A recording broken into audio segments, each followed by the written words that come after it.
Katika ulimwengu wa kisayansi uliojaa uvumbuzi wa ajabu, kuna baadhi ya vitu vinavyovutia kwa uzuri wake wa kipekee, lakini ndani yake vinaficha hatari isiyoelezeka. Leo tutazungumzia kuhusu hadithi moja ya madini hatari zaidi kuwahi kugunduliwa na mwanadamu, plutonium. Plutonium ni madini ambayo hayapatikani kwa urahisi katika asili, lakini yalibadilisha historia ya mwanadamu kwa njia ambayo wengi hawajui kwa kina. Ni hadithi ya akili za sayansi, majaribio ya siri na maamuzi mazito yaliyobadilisha mwelekeo wa dunia. Na kila tunapoingia ndani zaidi, swali linaibuka: je, mwanadamu alikuwa tayari kwa nguvu hii?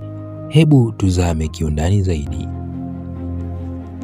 Mwaka 1940 katika maabara ya siri huko University of California, Berkeley, wanasayansi watatu, Glenn T. Seaborg, Edwin McMillan pamoja na Joseph W. Kennedy walifanikiwa kuunda kitu ambacho hakikuwahi kuonekana kabla.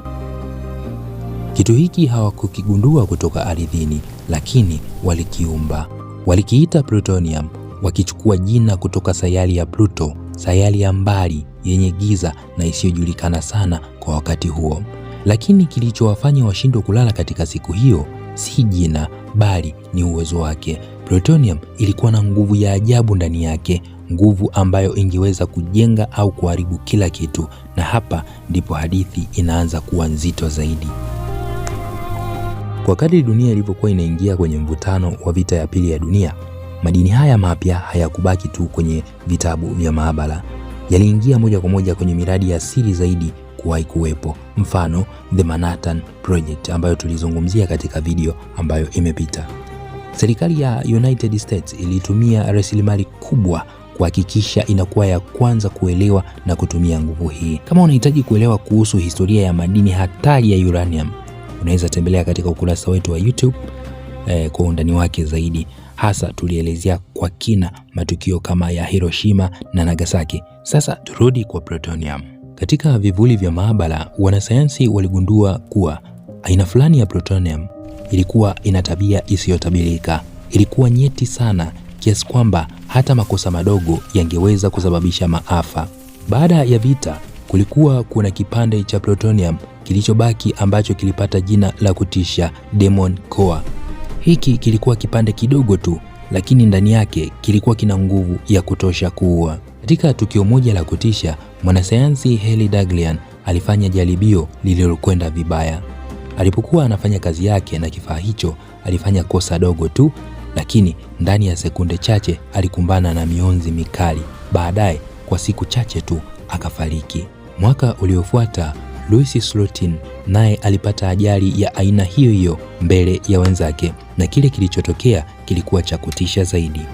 Alikuwa anaonyesha jaribio kwa mikono yake bila hata ulinzi wa kutosha, na ndani ya sekunde chache tu mwanga wa ajabu ulionekana na hatima yake ilikuwa tayari imeandikwa. Ajali hizi zilifungua macho ya dunia. Plutonium haikuwa nguvu tu, ilikuwa ni hatari inayoweza kuua kimya kimya. Inaaminika tofauti na sumu nyingine, plutonium haikuui kwa haraka kila wakati.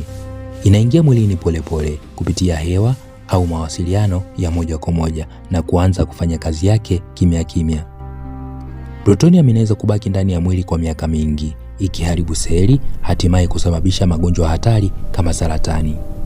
Kinachofanya iwe ya kutisha zaidi ni kwamba huwezi kuiona, huwezi kuinusa, na mara nyingi hutajua ipo mpaka iwe tayari umechelewa.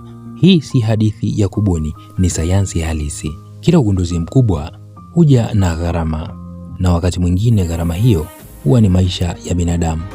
Hii ilikuwa ni hadithi ya plutonium, madini yaliyobeba siri nzito zaidi kuwahi kushikwa na mwanadamu, lakini bado kuna mengi hatujayajua, na safari ya kuyagundua ndiyo inaanza sasa. Kama unapenda kupitia kila jambo kiundani zaidi, hujachelewa kusubscribe.